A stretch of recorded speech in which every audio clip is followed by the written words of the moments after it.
안녕하십니까. 관리번호 2번 답변 드리도록 하겠습니다. 먼저 구상형 1번 답변 드리도록 하겠습니다. 수행평가는 학습자 중심의 평가입니다. 동시에 수행평가는 과정과 결과를 균형 있게 평가하며 학생의 전인적 능력을 성장시켜주는 평가입니다.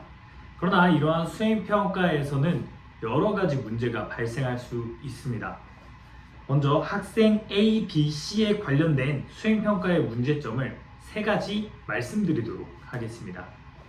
첫 번째, A 학생이 제시하는 수행평가의 문제점은 수행평가량이 많아 학생에게 부담을 줄 수 있다는 점입니다. 이에 대한 해결 방안으로는 다시 말씀드리겠습니다. 이에 대한 해결 방안으로는 교과 내 재구성을 통해서 내용을 통합하고 학생들이 적절한 학습량을 통해서 수행평가를 달성할 수 있도록 돕겠습니다. 학습량이 적정화된다면 학생들이 수행하는 수행평가의 질도 늘어날 것이며 학생들에게 부담도 덜 가해질 것이기 때문입니다. 둘째, B 학생이 제시하는 수행평가의 문제점은 다 과목의 수행평가가 특정 일에 집중되는 문제입니다. 해당 문제에 대한 해결 방안을 제시하도록 하겠습니다.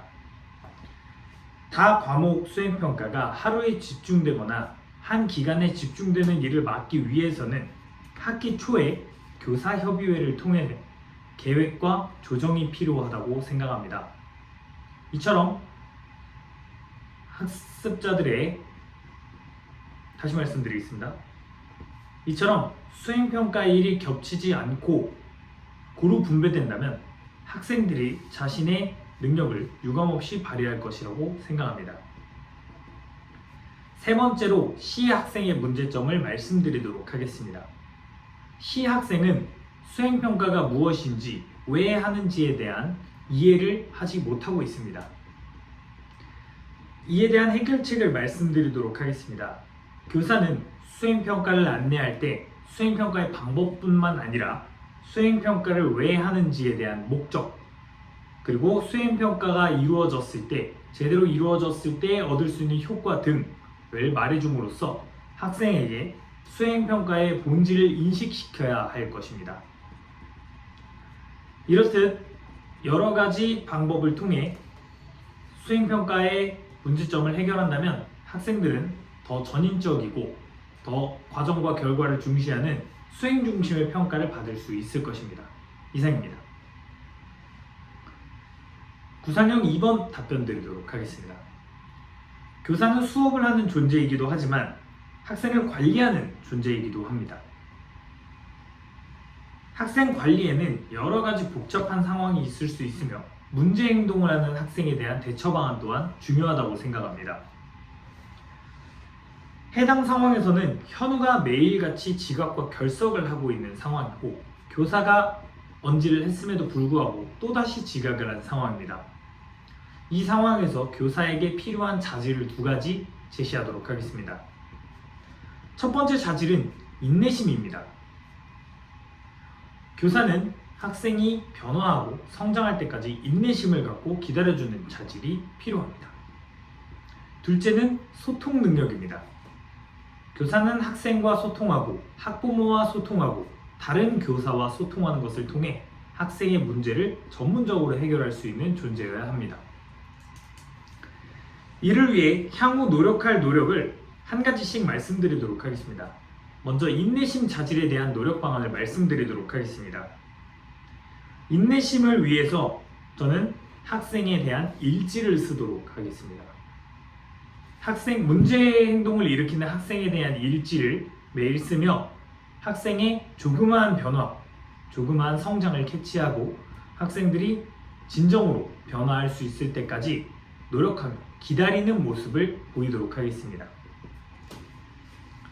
다음은 소통 능력에 대한 방안을 말씀드리도록 하겠습니다.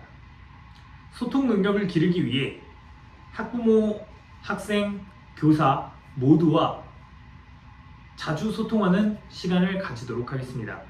학생과는 상담을 통해 학부모와도 주기적인 상담을 통해 교사와는 교사협의회와 교사적 협의 공동체, 교과적 공동체를 통해 소통하고 이를 통해 주체적으로 참여하며 학생들의 문제를 해결하기 위해 노력할 것입니다.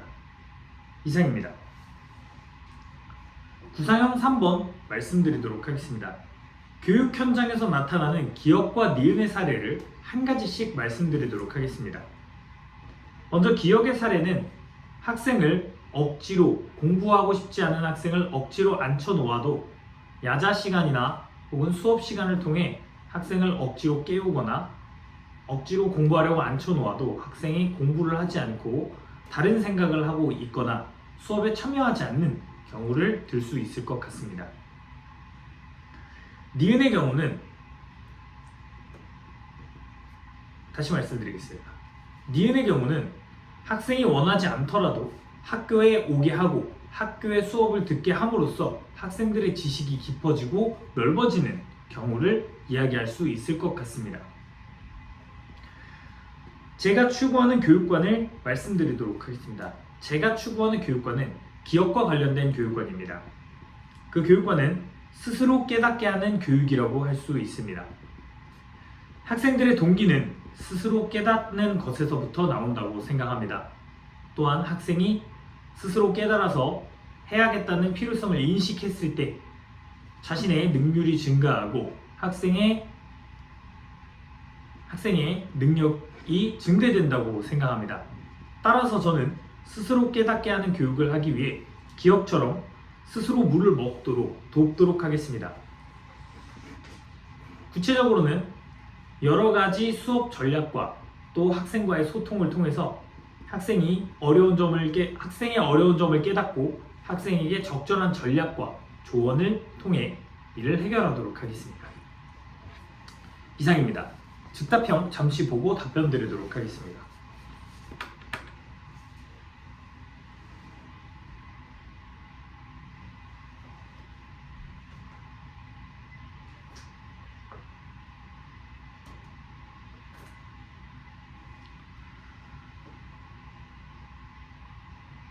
답변 드리도록 하겠습니다. 두 부장교사 중 제가 선호하는 부장교사는 A 부장교사입니다. 그 이유는 다음과 같습니다. 대면을 통해서 소통하고 업무와 관련된 내용을 소통하다 보면 메신저나 정확한 정보 전달만으로는 얻을 수 없는 상호작용이 생길 경우가 많습니다. 예를 들어 한 문제에 대해 이야기를 하다가 다른 문제에 대한 답을 찾는다거나 혹은 1번과 2번 사이에서 선택하는 것이 아닌 제3의 답안을 찾는 경우를 의미합니다. 따라서 저는 A 부장교사의 스타일을 선호합니다. 1-2번 답변 드리도록 하겠습니다. 제가 선호하지 않는 부장교사와 함께 일을 하면서 갈등이 발생하였을 경우에 어떻게 대처할 것인지 말씀드리도록 하겠습니다. 만일 메신저로 소통하는 부장교사와 함께 일을 하여 갈등이 발생하였다면 저는 메신저를 통해 일을 처리하는 방안을 선택하도록 하겠습니다. 이유는 두 방안 중 틀린 방안이 없다고 생각하기 때문입니다. 메신저로 일을 하는 방안의 장점과 대면하여 일을 하는 방안의 장점은 명확합니다. 따라서 제가 선호하는 방향의 장점을 살리기 위해 부장교사님께 메시지를 보낼 때 1안과 2안 그리고 3안 여러 안들을 먼저 보내도록 하겠습니다. 하여 얼굴을 마주보고 소통하는 것에서 나올 수 있는 창의적인 특성을 보완하면서 부장교사와의 갈등도 완화하도록 하겠습니다. 이상입니다.